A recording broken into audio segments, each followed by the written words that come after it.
நாங்கள் கதை சொல்கிற விதம் உங்களுக்கு பிடிச்சிருந்தா சப்ஸ்கிரைப் பண்ணுங்கள், லைக் பண்ணுங்கள், கமெண்ட் பண்ணுங்கள், ஷேர் பண்ணுங்கள். அதுதான் எங்களை இன்னும் சிறப்பாக கதை சொல்ல வைக்கும். நன்றி. 1988 சென்னை கவர்னர் மாளிகை. கவர்னர் மாளிகையில் எல்லா பாதுகாப்பு அதிகாரிகளும் தயாராக இருந்தாங்க. மாளிகையை விட்டு வெளியே வந்த கவர்னர் அவரோட கார்ல ஏறி அரசு சார்பாக நடக்கிற முக்கிய விழாவுக்கு பாதுகாப்பு வாகனங்களோட புறப்பட்டாரு. கவர்னர் மாளிகையோட மெயின் கேட்டை தாண்டின உடனே எங்கிருந்து தான் வந்தாங்கன்னு தெரியாம ஒரு நிறைமாத கர்ப்பிணி பொண்ணு கவர்னரோட கார் முன்னாடி விழுந்தா. உடனே காரை நிறுத்தி இறங்கின பாதுகாப்பு அதிகாரிங்க அந்த பொண்ணை பிடிச்சி அப்புறப்படுத்துறாங்க.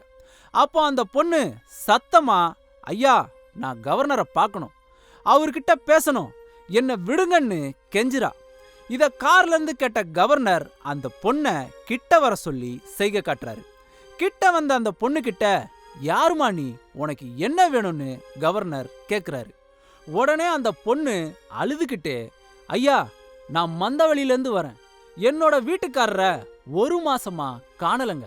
உடனே கவர்னர், ஏம்மா எங்க போனாருன்னு கேட்குறாரு.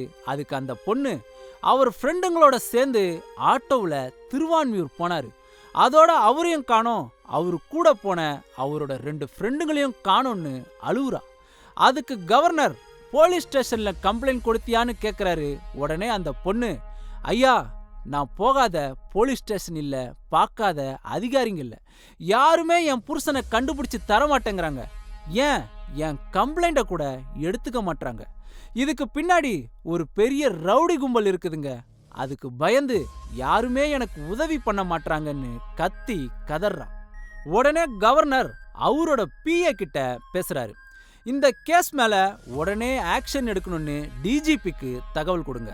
காணாம போன 3 பேருக்கும் என்னாச்சு, இதுக்கு பின்னாடி இருக்கிற ரவுடி கும்பல் யாருன்ற எல்லா தகவலும் எனக்கு வரணும், இந்த கேஸோட ஒவ்வொரு ரிப்போர்ட்டும் என் டேபிளுக்கு வரணும்னு சொல்லிட்டு கவர்னர் கிளம்புறாரு. அன்னைக்கு தமிழ்நாட்டில் இருந்த ஆட்சி கலைக்கப்பட்டு கவர்னரோட ஆட்சி தான் நடந்துகிட்டு இருந்தது. கவர்னரோட உத்தரவு வந்ததும் டிஜிபி ஆபீஸ் பரபரப்பாகுது. உடனே செங்கல்பட்டு கிழக்கு மாவட்ட எஸ்பிக்கு உத்தரவு பறக்குது. கவர்னரோட நேரடி பார்வையில் இருக்கிற இந்த கேஸை ஒரு திறமையான அதிகாரி கிட்ட தான் கொடுக்கணும்னு நினைச்ச செங்கல்பட்டு எஸ்பி குன்றத்தூர் இன்ஸ்பெக்டர் நேசமணியை வர சொல்லி இந்த கேஸுக்கான ஸ்பெஷல் ஆபீசரா நியமனம் பண்றாரு. இன்ஸ்பெக்டர் நேசமணி கம்ப்ளைண்ட் கொடுத்த கர்ப்பிணி பொண்ணு கிட்ட விசாரிக்கிறாரு. அவ கொடுத்த எல்லா தகவலையும் டைரியில நோட் பண்றாரு. கடைசியா இந்த கேஸ்ல ஒரு ரவுடி கும்பலுக்கு தொடர்பு இருக்குன்னு சொன்னியேமா, அது யாருன்னு கேட்கிறாரு. உடனே கர்ப்பிணி பொண்ணு பயந்த கண்களோட இன்ஸ்பெக்டரை பார்க்கறா. உடனே இன்ஸ்பெக்டர், பயப்படாதம்மா, எதை பத்தியும் கவலைப்படாத, அவன் யாரா இருந்தாலும் நான் அவனை தேடி பிடிக்கிறேன், நீ தைரியமா சொல்லு, அவன் பேர் என்னன்னு கேட்க. உடனே அந்த பொண்ணு ஒரு பேரை சொல்ல, அந்த பேரை எழுதி அந்த பேரை சுத்தி ஒரு வட்டம் போட்டுக்கிட்டாரு இன்ஸ்பெக்டர். அங்கிருந்து கிளம்பின இன்ஸ்பெக்டர் நேசமணி நேரா திருவான்மியூர் பகுதி போலீஸ் ஸ்டேஷனுக்கு போறாரு. அங்க இன்ஸ்பெக்டர் சீட்ல இருந்த திருவான்மியூர் இன்ஸ்பெக்டர் சிவகுமார் கிட்ட அறிமுகப்படுத்திக்கிறாரு. இன்ஸ்பெக்டர் டேபிள் எதிர்த்த சேர்ல ஏற்கனவே ஒருத்தர் உக்காந்துருக்க, பக்கத்து சேர்ல இன்ஸ்பெக்டர் நேசமணி உக்காடுறாரு. உடனே இன்ஸ்பெக்டர் சிவகுமார், சொல்லுங்க சார், நான் என்ன உதவி பண்ணணும்னு கேட்கிறாரு. அதுக்கு இன்ஸ்பெக்டர் நேசமணி, மந்தவெளியை சேர்ந்த 3 பேர் கடைசியா திருவான்மியூர் வந்து உங்க லிமிட்ல காணாம போயிருக்காங்க, அவங்கள பத்தின கம்ப்ளைண்ட்ல நீங்க என்ன ஆக்ஷன் எடுத்திருக்கீங்க, அந்த டீடைல்ஸ் கொடுங்கன்னு சொல்ல. உடனே இன்ஸ்பெக்டர் சிவகுமார், அந்த 3 மிஸ்ஸிங் கேஸா சார், அதுல ஒருத்தனோட ஒய்ஃப் கூட மாசமா இருக்கா சார், முதல்ல ஒன்று தெரிஞ்சுக்கோங்க, அந்த 3 பேரும் ரவுடி பசங்க, மந்தவெளி ரவுடி நெல்சன் கேங்க சேர்ந்தவனுங்க, அங்கங்க மிரட்டி மாமூல் வாங்குறது, குடிச்சிட்டு சண்டை போடுறது, இதுதான் அவனுங்க வேலை. காணாம போன அன்னைக்கு திருவான்மியூர் வந்திருக்கானுங்க, இங்க சண்டை வலிச்சு நல்லா வாங்கி கட்டிக்கிட்டு ஓடிட்டானுங்க, எங்கேயாவது பாண்டிச்சேரி பக்கம் போயிருப்பானுங்க சார், வந்துருவாங்க சார்னு சொல்றாரு. உடனே இன்ஸ்பெக்டர் நேசமணி குறுக்குல ஏதோ பேச வர, அதை தடுத்த இன்ஸ்பெக்டர் சிவகுமார், சார், நான் அவசரமா வெளியே போறேன், உங்களுக்கு இதுக்கு மேல ஏதாவது சந்தேகம்னா உங்க பக்கத்துல உட்காந்துருக்காருல இவரை கேளுங்க, என்னை விட இந்த ஏரியாவை பத்தியும் அன்னைக்கு நடந்ததை பத்தியும் இவருக்கு தான் நல்லா தெரியும், திருவான்மியூர்ல இவருக்கு தெரியாம எதுவுமே நடக்காது, நீங்க பேசுங்கன்னு சொல்லிட்டு இன்ஸ்பெக்டர் சிவகுமார் ரூமை விட்டு வெளியே போயிடுறாரு. இன்ஸ்பெக்டர் நேசமணி அவர் பக்கத்துல இருந்த அந்த ஆளை அப்பதான் உத்து பார்க்கறாரு. ஆளு கருப்பா இருந்தாலும் ஸ்டைலா இருக்கிறான். பெல் பாட்டம் பேண்ட், கால்ல காஸ்ட்லி பூட்ஸ், சட்டையில தொங்க விட்டு கூலிங் கிளாஸ், கழுத்துல மின்ற தங்க செயின், கையில சுத்திக்கிட்டு இருக்க கார் சாவின்னு பார்க்கறதுக்கு நல்ல தோரணையா இருந்தான். ஆனா அவனோட கண்ணு மட்டும் ஏதோ ஒன்னு சொல்லுது. கண்டிப்பா இவன் சாதாரண ஆளு கிடையாதுன்னு நினைச்ச இன்ஸ்பெக்டர் மெதுவா அவன் கிட்ட பேச்சு கொடுக்கறாரு. இந்த கேஸ பத்தியும் கொஞ்சம் சொல்றாரு. உடனே அதுக்கு அவன், சார், உங்களுக்கு எந்த உதவி வேணாலும் என்கிட்ட கேளுங்கன்னு சொல்லிட்டு கிளம்புறான்.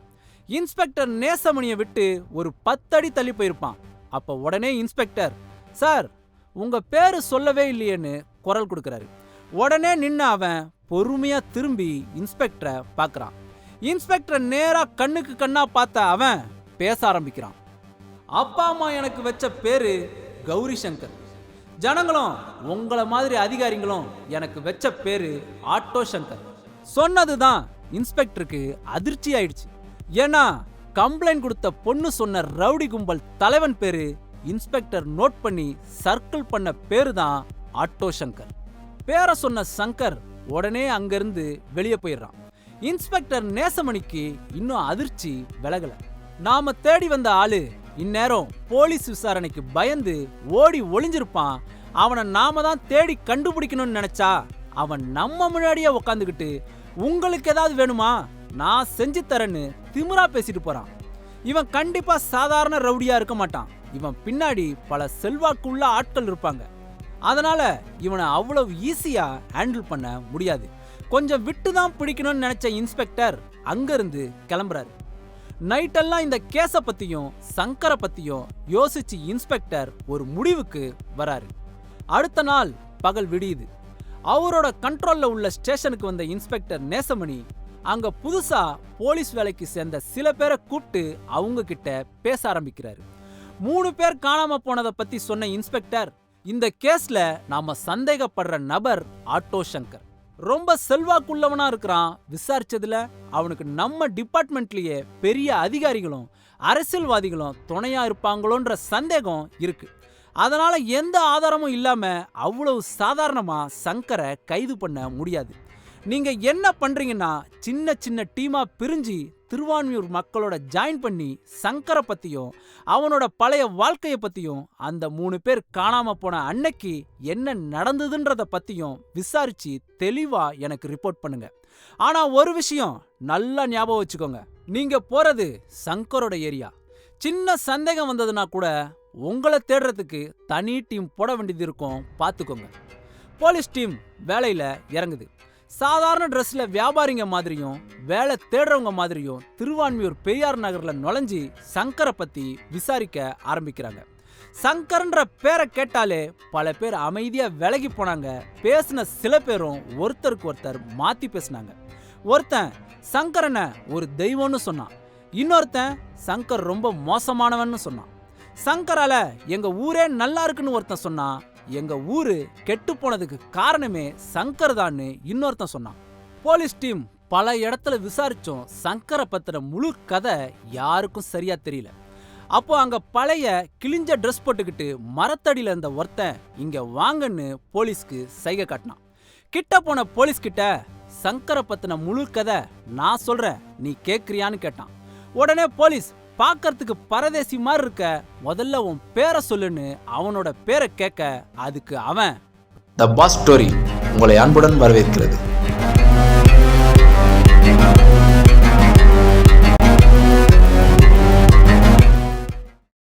ஆயிரத்தி 1955 வேலூர் காங்கயநல்லூர் தங்கராஜ் ஜெயலட்சுமி தம்பதிக்கு முதல் குழந்தையா ஒரு ஆண் குழந்தை பிறக்குது. கருப்பா அழகா பார்க்கறதுக்கு பெண் குழந்தை மாதிரி இருந்த அந்த குழந்தைக்கு கௌரி சங்கர்னு பேர் வைக்கிறாங்க.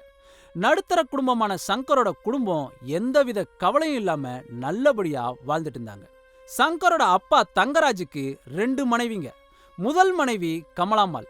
கமலாம்மாள் தங்கச்சி ஜெயலட்சுமிய 2வதா தங்கராஜ் திருமணம் பண்றாரு.